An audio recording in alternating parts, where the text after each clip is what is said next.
లక్ష్మీనరసింహస్వామికి మొదట చూడాలి. ఆయన పెరమల్ కదా, మన నాయకుడు ఆయన కదా. ఆయనకి చూసినప్పుడు 2 ఆదాయం 8 ఖర్చు. స్వామి అందుకోసమే ఖర్చు ఎదురుకుండా ఉంది. 2 ఆదాయం 8 ఖర్చు. ఆదాయం తక్కువ ఉంది, ఖర్చు ఎక్కువ ఉంది అంటే ఆయన మన చేత ఏదో పెద్ద పనులు చేయిస్తూ ఉంటాడు. ఒకరు మంచి అంటే 5గురు చెడు అంటారు. ఇకపోతే అమ్మవారికి 14 ఆదాయం 2 ఖర్చు, 6 పూజ్యం 6 అవమానం.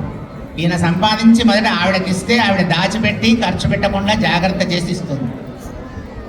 అందువల్ల లక్ష్మీనరసింహస్వామికి సంపద బాగా వస్తుంది. మేషరాశి వారికి 8 ఆదాయం 14 వ్యయం, 4 పూజ్యం 3 అవమానం. ఈ రాశి వారికి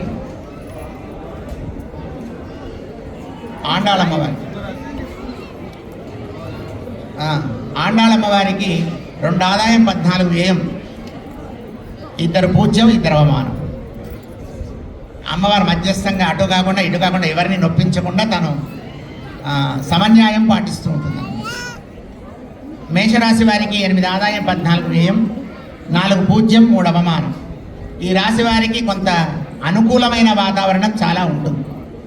మే 2వ తేదీ నుండి చాలా అనుకూలమైన వాతావరణం కలిగి చక్కటి లాభాలు కలుగుతాయి. వృషభ రాశి వారికి 2 ఆదాయం 8 వ్యయం, 7 పూజ్యం 3 అవమానం. మీరు కొంత ఇబ్బందులు చేసుకుంటారు. జాగ్రత్తగా సంచరించాల్సిన అవసరం ఉంటుంది. మిథున రాశి వారికి 5 ఆదాయం 5 వ్యయం, 3 పూజ్యం 6 అవమానం. మిథున రాశి వారు కూడా కొంచెం జాగ్రత్తగా సంచరించాలి. ఆచితూచి మాట్లాడడం అలవాటు చేసుకోవాలి. కర్కాటక రాశి వారికి 14 ఆదాయం 2 వ్యయం, 6 పూజ్యం 6 అవమానం. వీరికి చాలా అద్భుతంగా ఉంటుంది. అష్టమశని అయినప్పటికీ కూడా ఏకాదశంలో బృహస్పతి ఉన్నాడు కనుక చాలా అద్భుతమైనటువంటి యోగాలు ఏర్పడతాయి. అలా అని దొరకడానికి వీల్లేదు. అప్పుడప్పుడు వాహనంలో ఆయన పయనించడం చేత ప్రజా కల్లోలములు కలిగి జనులంతా అల్లాడిపోతూ ఉంటారు. పశువులకు నష్టం అధికంగా జరుగుతుంది, పంటలు నశిస్తాయి, దుర్భిక్షం పెరుగుతుంది, రాజులకు యుద్ధ తీవ్రత పెరుగుతుంది, నావికా సంబంధమైనటువంటి ఉపద్రవములు పెరుగుతాయి, వ్యాపారం సంపిస్తుంది, రవాణా సౌకర్యములు తగ్గుతాయి, దుర్భిక్షం పెరుగుతుంది. మంత్రి శని అయ్యాడు. శని మంత్రి అయినందున వర్షములు తక్కువై పంటలు తక్కువ, ప్రజలు దుర్మార్గుల చేత పీడించబడతారు. చోర రోగ అగ్నిబాధలు ప్రజలకు కలిగి ధనమన ప్రాణహానులై ఉంటారు. సేనాధిపతి శని అయినందున రాజులంతా కూడా అధర్మ పరులవుతారు. ఎందుకంటే ఈ సంవత్సరం నవనాయకత్వంలో 7గురు పాపాత్ములే, ఒక 2 మంచివాళ్ళు. వారే ఎక్కువ అంటే అందులోనే ముసలం పుట్టిస్తూ ఉంటారు. మన పక్కన ఉన్నవాడు మనకే ముసలం పుట్టించే పరిస్థితి ఏర్పడుతుంది క్రోధి అనే సంవత్సరం. అందుకోసం ఎవరిని నమ్మడానికి వీల్లేదయా అంటాడనమాట. పాపకృత్యములు ఆచరించడానికి, అన్యోన్య కలహములు కలిగించడానికి ఈ సేనాధిపతిగా ఉన్నటువంటి ఒక శని ప్రవర్తిస్తూ ఉంటాడు. సస్యాధిపతి కుజుడు. ఈ సస్యాధిపతి కుజుడైనందువల్ల ఎర్రని ధాన్యములు, ఎర్రని పంటలు, ఎర్రని భూములు ఫలిస్తాయి. మెట్ట ధాన్యములు, మెట్ట భూములు ఫలిస్తాయి. మాగాణి పంటలు మధ్య ఫలాన్నిస్తాయి. ధాన్యాధిపతి చంద్రుడైనందున కొంతవరకు గోవులు క్షీరప్రదులవుతాయి. అర్ఘాధిపతి శని అయినందున నల్ల ధాన్యములు, నల్లని భూములు, నల్లని పంటలు బాగా ఫలిస్తాయి. మేఘాధిపతి శని అయినందున మేఘం ఎప్పుడు చూసినప్పటికీ కూడా నీలవర్ణం కలిగి ఎక్కడే వర్షం పడుతుందో అన్నట్టుగా ఉంటుందన్నమాట.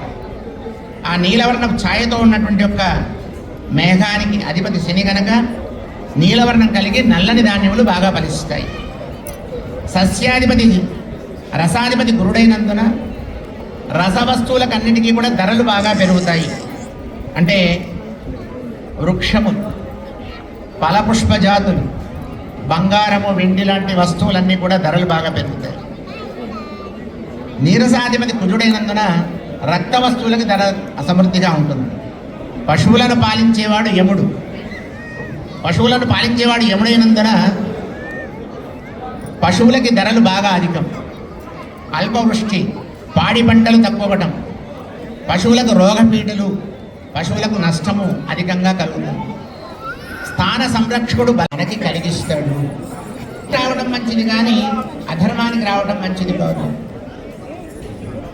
ఒకసారి రామాయణం మనం చూస్తే తెలుస్తుంది. సీతమ్మని వెతకడానికి హనుమంతుడు వెళుతున్నప్పుడు ఆ లంకా నగరానికి వెళ్ళేటప్పుడు దారిలో ఆ జలంలో ఆ లంకా నగరాన్ని చూసి మన రామచంద్ర ప్రభువుకి నేను చూస్తే ఎంత కోపం వస్తుందో కదా అంటూ ఆ క్రోధం గురించి చెప్తాడని. అలాగే భారతంలో శ్రీకృష్ణ పరమాత్మ సంధి కోసం వెళ్తాడు విదురుడి ఇంటికి. వెళ్ళి విదురుడి వద్ద ప్రేమని చూపిస్తాడు. ఆ ప్రేమని చూపించినప్పుడు దుర్యోధనుడు ఒక మాట చెప్తాడు. ఏమయ్యా కృష్ణ పరమాత్మ, నీవు విదురుడి దగ్గర ఇంత ప్రేమగా ఉన్నావు కదా, నా వద్ద కూడా అలా ఉండొచ్చు కదా అని ఆయన ప్రార్థన చేస్తే, నీవు చేస్తున్నటువంటి ఈ అధర్మ కార్యములన్నీ కూడా చూస్తుంటే నాకే కాదయా, నీ వంశం వారందరికీ కూడా నేను చూస్తే క్రోధం మాత్రమే కలుగుతుంది, నీకు ప్రేమ కలగదయా నీ పైన అంటూ హెచ్చిస్తాడు. ఈ ఉగాది రోజున ఈ క్రోధము అనేటువంటి యొక్క అజ్ఞానం అనేటువంటి ఒక చీకటిని తొలగించడానికి ఆయన క్రోధి అనేటువంటి ఒక నామంతో వచ్చాడు. ఈరోజు షడ్రుచులతో కలిగినటువంటి పదార్థమును పెరమాళ్ళకి నివేదించి మనం స్వీకరించాలి కూడా. షడ్రుచుల్లో క్రోధానికి ఒక రుచి కారం కదా, పెరమాళ్ళకి కూడా అది అర్పించడం ద్వారా ఆ పెరమాళ్ళు క్రోధ అగ్నిబాధారసాన్ని తాను తీసివేసి అందులో తన కృపా కటాక్ష రసాన్ని కలిగించి చేర్పించి అది మన చేత తీసుకునేటట్టుగా చేస్తాడు. అందులో ఆ క్రోధ రసాన్ని తీసివేస్తాడు, తన కృపా కటాక్ష రసాన్ని నింపుతాడు. అందువలనే ఆయన దగ్గర తీసుకునేటువంటి తీర్థం, ఆయన దగ్గర తీసుకునేటువంటి ఒక పచ్చడి, ఉగాది పచ్చడి, ఆ రసాలన్నీ కూడా చేరి మనలో ఉండేటువంటి అజ్ఞానాన్నంతా కూడా తొలగించి మనలో చక్కటి ఐశ్వర్యాన్ని, మంచి సంపదని కలిగిస్తాడు. అందుకే ఆయన క్రోధి అనే నామంలో వచ్చాడు. ఈ సంవత్సరానికి అధిపతి కుజుడు, సంవత్సరానికి రాజు కుజుడు. ఈ రాజు కుజుడైనందువల్ల తను ఏం చేస్తాడు అంటే రాజులకి విరోధం అధికంగా కలుగజేస్తాడు. అదే కాకుండా అగ్ని భయం, చోర భయం, రోగ భయం, సర్ప భయం కూడా అధికంగా ఉంటుంది. రాజు వాహనము నావ, 6 రసములు కలిగి కదా తీసుకునేది. ఆ 6 రసములో క్రోధరసం అనేటువంటిది కూడా ఒకటి ఉంది. ఏమిటది క్రోధరసం? 6 రుచులు కలిగే కదా తీసుకున్నది, షడ్రుచులు కదా. అందులో క్రోధరసం అని ఒకటి ఉంటుంది. ఏమిటది? కారం. ఆ కారం అనేటువంటిది క్రోధరసంలో చేరింది. ఆ కారం కనుక అందులో లేకపోతే మమకారం అనేది ఉండదు. అందుకని కారం అందులో చేరింది. ఆ భగవంతుడికి కూడా కోపం ఉంటుంది, కానీ ఆ కోపం దేనికి ప్రదర్శిస్తాడు ఆయన అంటే ధర్మరక్షణ చేయడం కోసం మాత్రమే ఉపయోగిస్తాడు. ధర్మరక్షణకి ఆటంకం కలుగుతుంది అంటే వెంటనే క్రోధాన్ని ప్రదర్శిస్తాడు. అనేక రూపములు దాలుస్తూ జగత్తునంతా కూడా రక్షించడం కోసం తాను కూడా నేను కూడా కోపం కలవాడినయా అంటూ ఆయన క్రోధము అనే పేరు తెచ్చుకున్నాడు.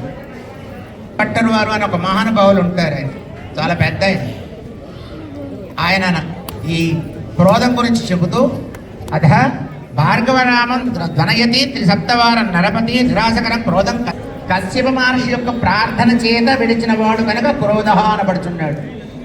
క్రోధం హంతీతి క్రోధ అంటారు సంస్కృతంలో. కార్తవీర్యార్జునుడి కథ చదివితే తెలుస్తుంది మనకి ఆ క్రోధం అనేటువంటి. తండ్రిని వధించినప్పుడు ఆ జమదగ్ని మహర్షి వధించి పారిపోతే ఆయన్ని 21 మార్లు భూమండలం అంతా కూడా వెదకి ఆ క్షత్రియ కశ్యపుడి యొక్క ఆదేశం చేత తన యొక్క క్రోధాన్ని విడిచిపెట్టాడు పరశురాముడు. అట్లా భగవంతుడి యొక్క అనుగ్రహాన్ని పొందడం కోసం తాను మొదట క్రోధకృత్ అంటారనమాట. క్రోధకృత్ తన యొక్క అనుగ్రహం చేత చేశాడు. రసములు జ్ఞానరసము అజ్ఞాన రసము అని రెండు ఉంటాయి. జ్ఞానరసం చాలా మందికి ఉంటుంది, అందరూ జ్ఞానవంతులు కదా. జ్ఞానరసములు కలిగి ఉన్నవారు వారి యొక్క తామే చాలా గొప్పవారము అని భావిస్తూ ఉంటారు. ఎవరైతే భావిస్తారో వారంతా కూడా క్రోధం చేత అజ్ఞానహీనులై అధర్మాలు చేస్తుంటారట. క్రోధము మనందరికీ ఎప్పుడు వస్తుందా?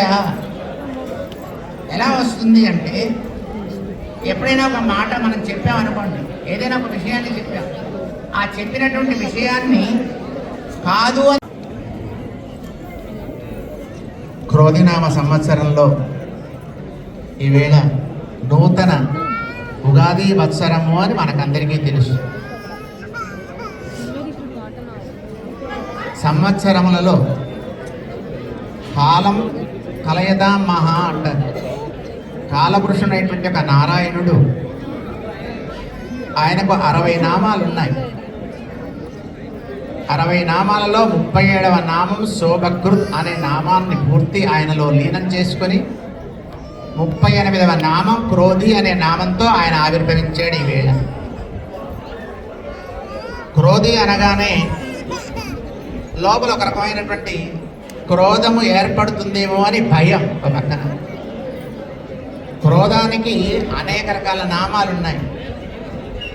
క్రోధము, రౌద్రము, అలాగే మోహము, మత్సరము, అజ్ఞానము, ఓర్వకుండుట, హింసించుట, రోషించుట, సత్కర్మలు చేయడం వారికి అనేక అనర్థములు కలిగించుట, వీటిని క్రోధములు అంటారనమాట.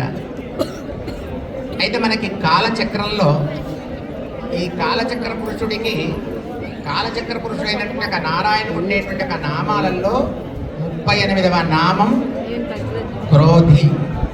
ఈ క్రోధినామ సంవత్సరానికి దేవత ఎవరు అంటే, క్రోధినామ సంవత్సరానికి దేవత అజరా ప్రభువు అని ఒక ఆయన ఉన్నాడు. మరొక ఆయన ఉన్నాడు. ఎవరైనా అప్పుడప్పుడు మనకి క్రోధం బాగా వస్తుంది.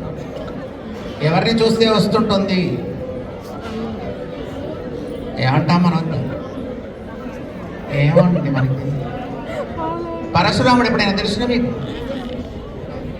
పరశురాముడు అని ఒక ఆయన ఉన్నాడు కదా, ఆయన అధిదేవత ఈ క్రోధినామ సంవత్సరానికి. క్రోధినామ శ్రీమన్నారాయణుడి యొక్క మరొక రూపము క్రోధి. ఆయనే పరశురామావతారంలో వచ్చాడు. సహజంగా అందరికీ కోపం వస్తూ ఉంటుంది. కోపం దేనివల్ల వస్తుంది?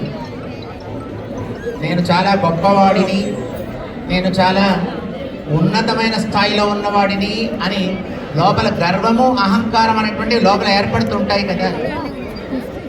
ఏర్పడేటువంటి వాటిని క్రోధము అంటారు. అసలు క్రోధం ఎక్కడ పుట్టిందయా? ఎలా పుట్టింది?